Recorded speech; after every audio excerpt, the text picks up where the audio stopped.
Originally, I was thinking Colts, but you know what? I think the Jets defense is going to take advantage of that offensive line, and they're going to get a few sacks on Andrew Luck. And on top of that, I really think Ryan Fitzpatrick and the Jets are going to get some big runs on that incredibly bad rushing defense. So this is what Chris Ivory comes in, because after he had a really solid game against the Browns last week, this is where Ivory really needs to get the bulk of the carries in case Ryan Fitzpatrick runs into some problems. Definitely Jets. Okay, let's go into the next game. At MetLife Stadium, you got the Atlanta Falcons migrating north to take on the New York Giants.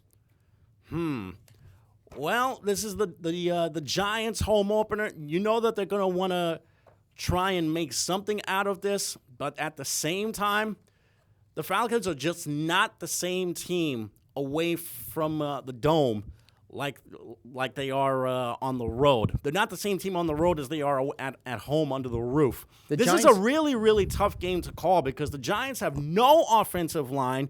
The defense did not get any pass rush whatsoever against Tony Romo last week. And at the same time, Victor Cruz is still not available. And John Beeson on their defense. John Beeson on defense is not available either. This looks like the makings of a real Falcons rout here. I'm going to have to pick Atlanta in this one. Me too. You got Roddy White and Julio Jones, who, by the way, had 2 touchdowns last week, including a 54-yarder. Although Jones did get hurt in the game, but he did practice today, so it looks like he might be able to give it a go. Yeah, you got 225 combined yards for that secondary to try to stop. Yeah. Giants are losing this one. All right, how about the big game of the week? Sunday night, Seattle Seahawks, Green Bay Packers. As you know, these two have had a pretty legendary rivalry in the last few years. You talk about 2012 and the Fail Mary, and last year, that 28-22 NFC title game, in which, of course, Brandon Bostic muffed the onside kick, giving Seattle the victory. So the toughest game to call is also the best game of the night. You have 2 supreme quarterbacks, 2 very, very good running games, 2 defenses that are extremely solid. But when you think about it, Green Bay might be just a tad better in this one. I'm picking the Packers. And they're at home. They went 9-0 last year. And let's not forget, Aaron Rodgers averaged 294 yards at home and gave up no picks at home. 0. I'm going with Aaron Rodgers and the Packs to win it. And when you think about Cam Chancellor not being there, believe me, Rodgers is going to have a field day. Yeah. Okay, the next game right here, we got the Dallas Cowboys, Philadelphia Eagles, NFC East rivalry action. 2 words, Tony Romo. He's better than Sam Bradford. The Cowboys have better weapons offensively. Though Des Bryant, he's out for the next 6 to 8 weeks. That's going to be a big problem right there. But the guy that's going to be really big in this week for fantasy owners, Terrence Williams. Yeah. He's going to get plenty of receptions his way. And there's also the issue of the Cowboys' all-world tight end, who Tony Romo also has had the fortune of working with. I like Dallas in this one. Yeah, originally I was going to go with Philadelphia, but something tells me it's going to be the Dallas Cowboys that win this game. Talk about another division rivalry in the AFC Beast, the New England Patriots, Buffalo Bills. But let's not forget, New England has won 21 out of the last 23 matchups. And make it 22 out of the last 24. The Patriots are winning this one. Actually, I don't concur with that. I am going with the upset special, folks. I'm going with the Buffalo Bills to come up with the big victory in Western New York against the Patriots. Defense is going to really have to come through for Buffalo in this one. The Patriots are just a well-oiled machine offensively.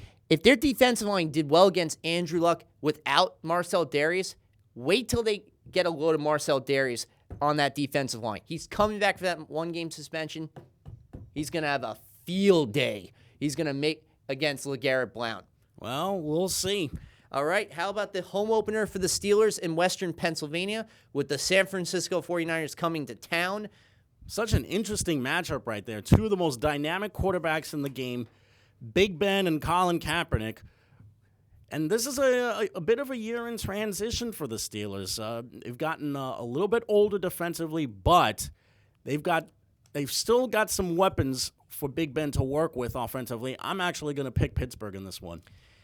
I'm going to go with Pittsburgh, despite the fact that Le'Veon Bell is still in the second game of his 2-game suspension, and this is just 2 out of the 4 games that from Martavis Bryant being suspended. But I think D'Angelo Williams is going to have another nice night on the day on the ground. And I think Ryan Shazier, the former Ohio State linebacker, is going to take out his old Ohio State teammate, Carlos Hyde. Yep. Knock him down a peg from some yards. Going to Steelers. All right, the next game right here. St. Louis Rams, Washington Redskins. The St. Louis Rams should be sending the Redskins some fruit baskets because back in 2012, when the Redskins acquired the pick to get RG3, they had to give up 3 first-round picks to the Rams for 2012, 2013, and last year. And the Rams cashed in. They got Michael Brockers, Tavon Austin, Aaron Donald. They got some really good offensive and defensive players because of this deal. And that's going to be the reason why the Rams are going to take this game against the Redskins. The Rams have just a little bit more on each side of the ball. They're going to be a really, really difficult out for somebody in this regular season. I'm going with the Rams, too. I really like what they've done this year, especially defensively last week with Aaron Donald getting 2 sacks last week. Yeah, I'm going with the Rams all the way, and the troubles that Washington are having are just going to continue. We got the Arizona Cardinals going up against Chicago Bears in Soldier Field. The Bears are not going to win this one. Cardinals all the way here. Yeah, definitely. Even without Andre Ellington, their star running back, I still like Carson Palmer to make a big play to Michael Floyd this week. All right, the Detroit Lions visiting the Minnesota Vikings in an NFC North battle right here. Yep, 2 winless teams trying desperately to make something of their season. I'm going to have to pick Detroit in this one. They have the edge at quarterback. I am going to go with, and you're not going to believe, I'm actually going to go with the Minnesota Vikings to win this home opener. They had a terrible game last week against San Francisco. Teddy Bridgewater got sacked for lost 10 yards. Hitting up against his teammate. They botched some field goals. They did terrible last week. And 31 yards for Adrian Peterson, but let's not forget, he's coming off a year of suspension. He's getting some rust off. I think this week, Minnesota at home, they take this. All right. Now, the next game on the docket right here, we got the San Diego Chargers coming off a huge victory against Detroit, going up against the Cincinnati Bengals, coming off a huge victory of their own against Oakland. San Diego in this one. Much better at quarterback, much better at tight end with Antonio Gates. Well, he's not playing this week. He's still in the second game of his 4-game suspension. There you go. But still, I like San Diego in this one. Just much better at quarterback. It's amazing what Philip Rivers and the team did in the second half, coming back from that 21-3 deficit. And Cincinnati had an easy opening week victory against Oakland. It's not going to be that easy in this matchup. However, I'm going with the Bengals this week. Yeah, I'm thinking this week Jeremy Hill is going to have another 2 touchdowns on the ground. All right, Marcus Mariota in his continuing his journey of his rookie season, going up against the Cleveland Browns in their home opener in the Dog Pound. Just to give you an idea, the NFL makes up their schedule right at the end of the regular season. Who knew that the Titans were going to take Marcus Mariota and that he was going to be fortunate to have such a soft beginning to the Titans season? The Browns are an embarrassment of a team and a franchise, and Marcus Mariota is going to expose the Browns for who they really are. I like Tennessee in this one. Cleveland was so pitiful, even on defense against the Jets last week. They gave up 7 of 13 on third downs. It's going to be even worse when you got Marcus Mariota coming to town. And despite the fact Johnny Manziel is starting this week, it doesn't really matter. Yep. You could have him, you could have Austin Davis, and you can try and get a high school team to start at quarterback. It doesn't matter. This team is just ripe for the picking.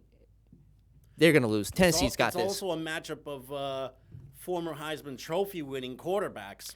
And I feel bad for Manziel because when Jarrell Casey gets his hands on him, woo, it's going to be nasty. Yep.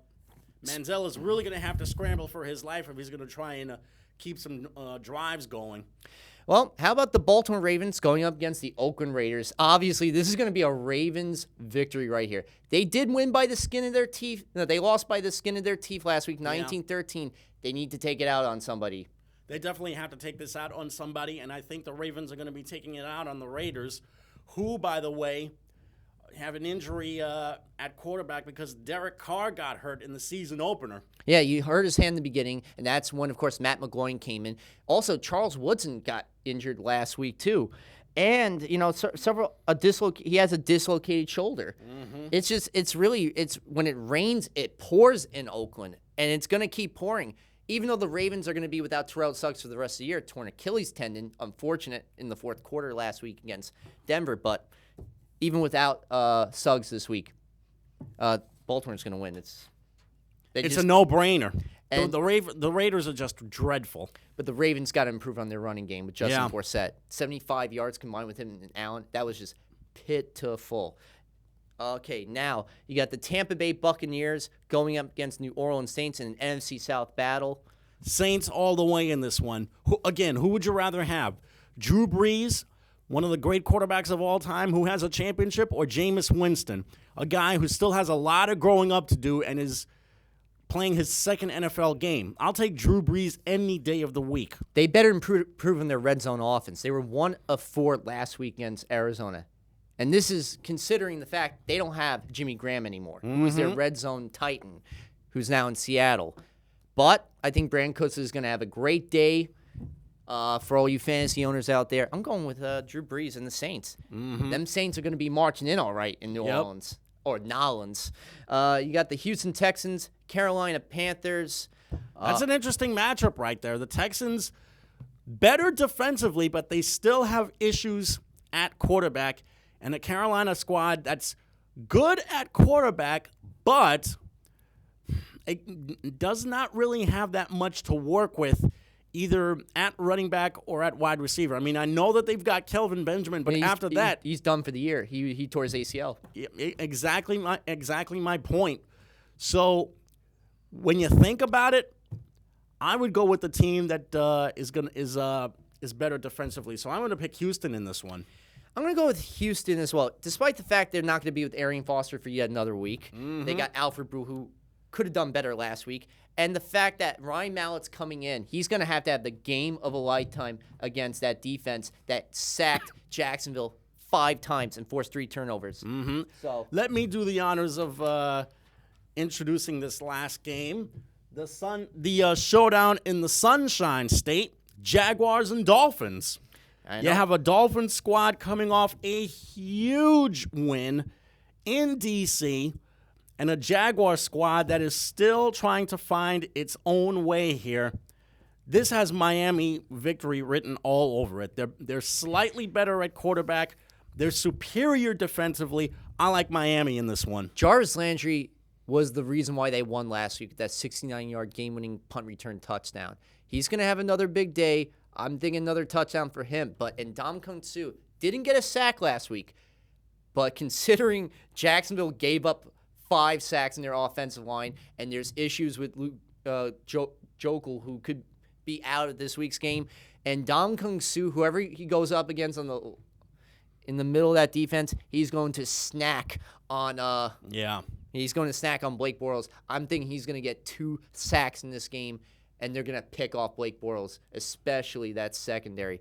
I'm going with Dolphins. It's a no-brainer pick. Dolphins are going to trounce them. It's carnage. I can't even watch that game. Yeah. Unless you're a diehard fan of the Jaguars or the Dolphins, I would suggest either turning your sets off entirely or switch to another game. They're broadcasting that game locally here at 4 o'clock in the afternoon on CBS. That's interesting. Normally, we would never see a game broadcasted from the Jaguar Stadium, Everbank Field.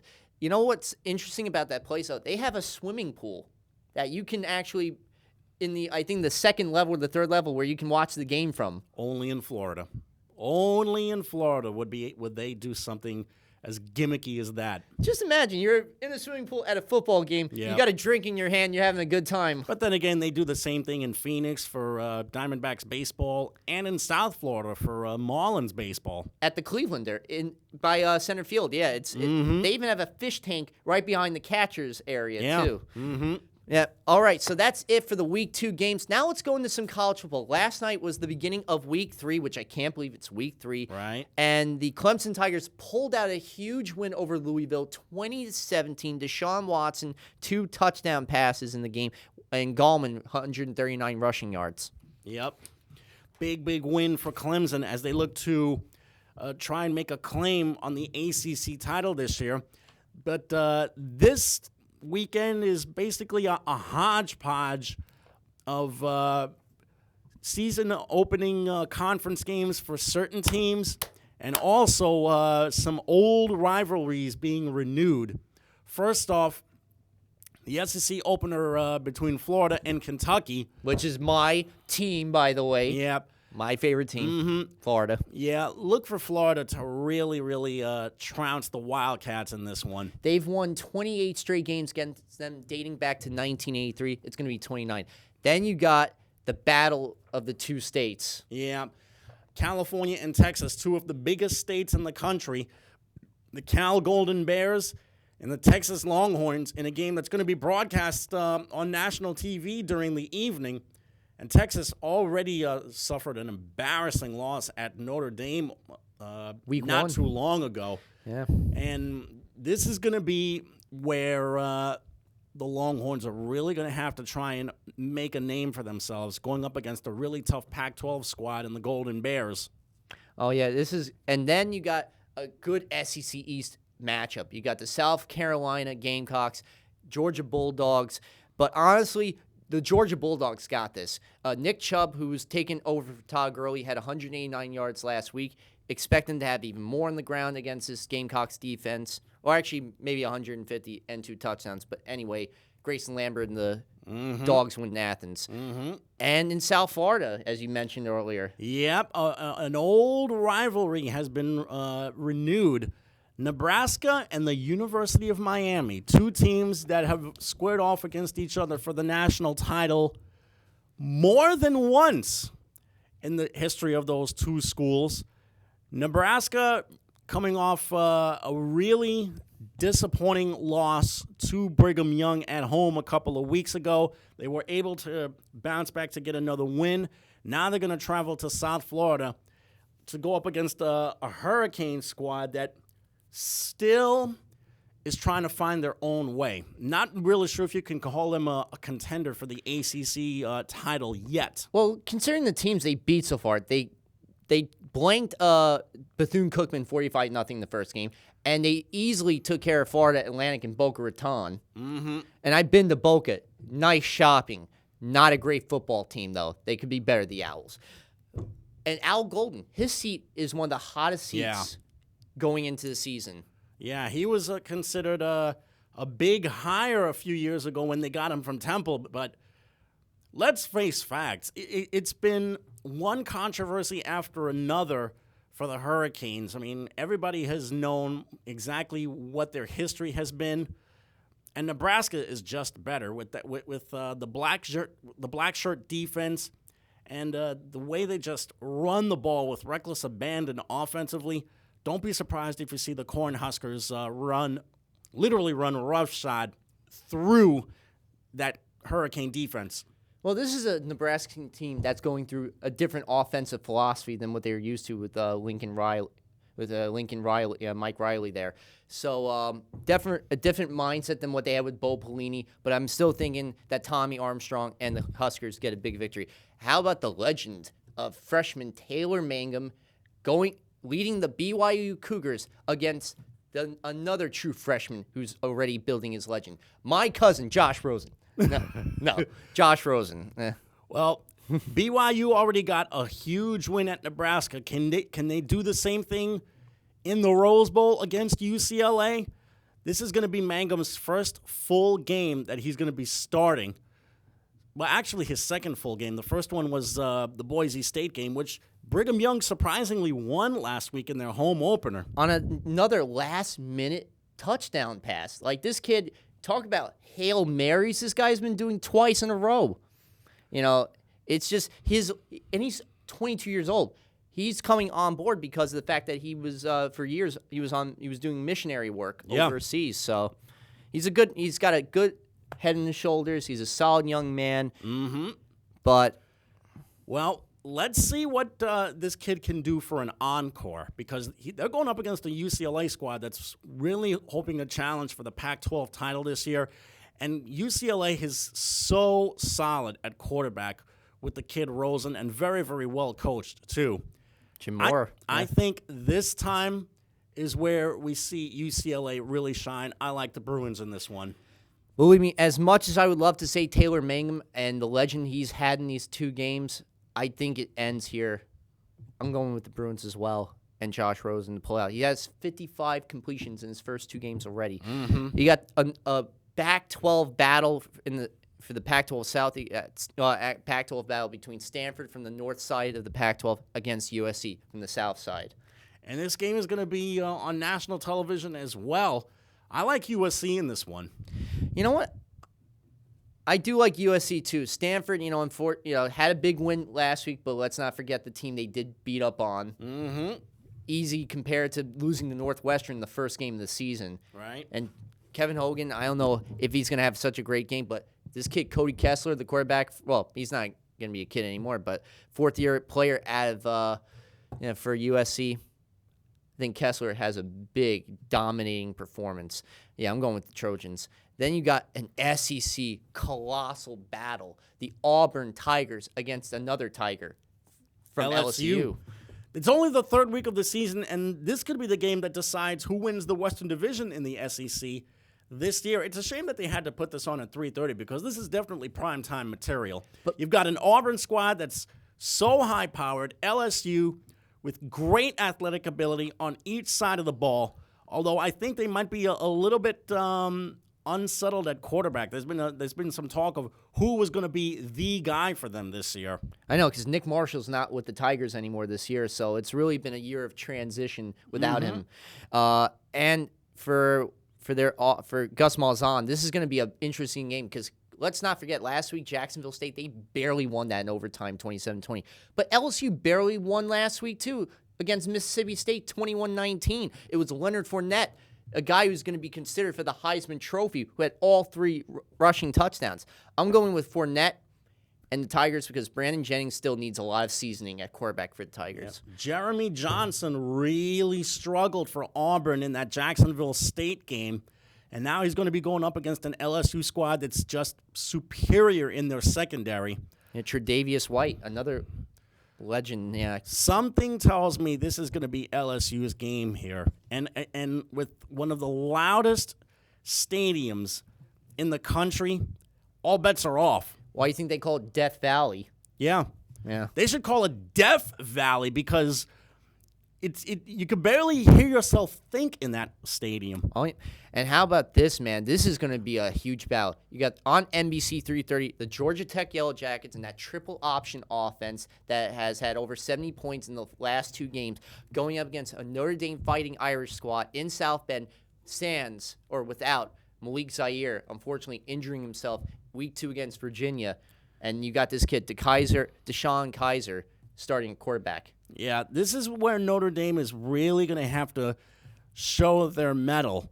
I mean, beating Texas is one thing, but they really struggled against Virginia last week. They had to come from behind to win that game. Will Fuller got the game-winning touchdown catch from Kaiser.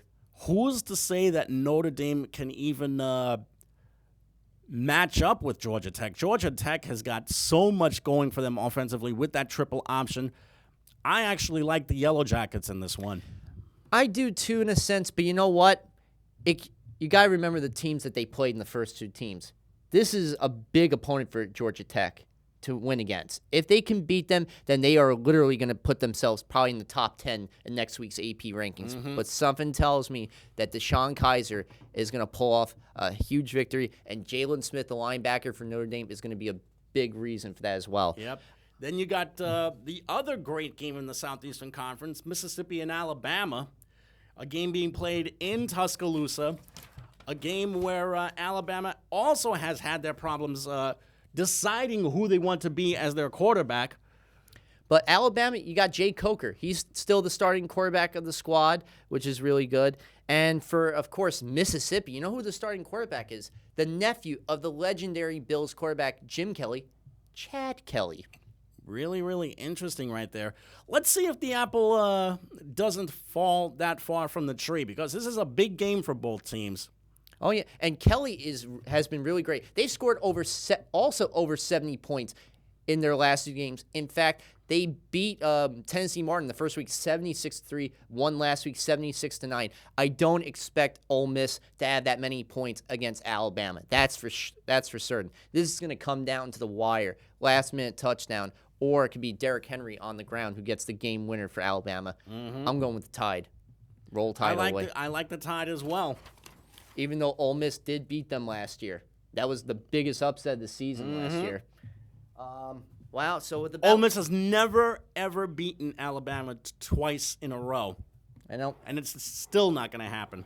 Well, with just less than 4 to go, like, what game this week, besides the New York games, what other game this week in the NFL are you looking forward to? I want to see exactly what Green Bay does against Seattle with the scene changing now. They're going to be at Lambeau.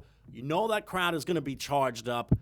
I want to see exactly what the Packers can do for a defensive scheme against Russell Wilson, a guy who always makes plays with his feet, and this game, in all likelihood, will be no exception. I still like Green Bay in this one, but I want to see what kind of defensive scheme the Packers can devise against him this time. And again, the fact that Cam Chancellor is, for the second week, is withholding from his contract because of contract issues, that's really going to put a lot of strain on that secondary for the Seahawks. But for me, the game I'm really looking forward to is Eagles-Cowboys. And my favorite matchup is going to be Terrence Williams against Byron Maxwell. Yeah, that's going to be such an important matchup right there. The other matchup is going to be Tony Romo against that Eagles secondary, the entire Eagles secondary. What can they do to try and make up for last week? Yeah, especially now that you don't have Des Bryant for the next 4 to 6 weeks. Mm-hmm. You know, this is where the running back by committee situation has to step it up a notch. Yeah.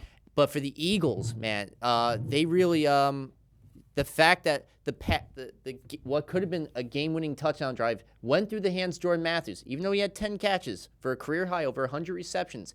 He's going to have to play a big part for that Eagles to win, and you're going to have to see a lot better yardage from DeMarco Murray against that Cowboys front seven. So he can tell the Cowboys, you should have kept me after all. You should have never let me go. You should have gave me the contract I wanted.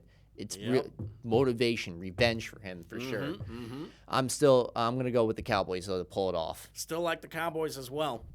Oh man, and for the Jets this week, if they really want to get this era off to a great start with Todd Bowles, run the ball. Monday night is going to be really huge for them. They're going to be in front of a live national TV audience looking to prove that their win against Cleveland was no fluke. And it definitely, and in the Giants game, for them to avoid 0-2. Bottom line, the Giants need to win this weekend. If they don't, they could be staring at another possibly 4-win season here. And this would be, honestly, the last year Coughlin if they lose this game. This will definitely put the this will be it for Coughlin. So they desperately need to win this game. But for Atlanta to keep their season going, and with Dan Quinn, heavy pressure, bring that Seattle cover 3 defense to Eli Manning. Jamie, always a pleasure doing the show with you. Pleasure working with you as well. Well, folks, we will be back next week on the 25th for week 3 of the Blitz Zone. There's plenty more football to come your way. For everybody here, for Kenny Graham on the other side of the glass as well. And I'm Eric Rosen, along with Jamie Hickson. Thank you, folks, for watching tonight's show. We'll see you here next week. Peace.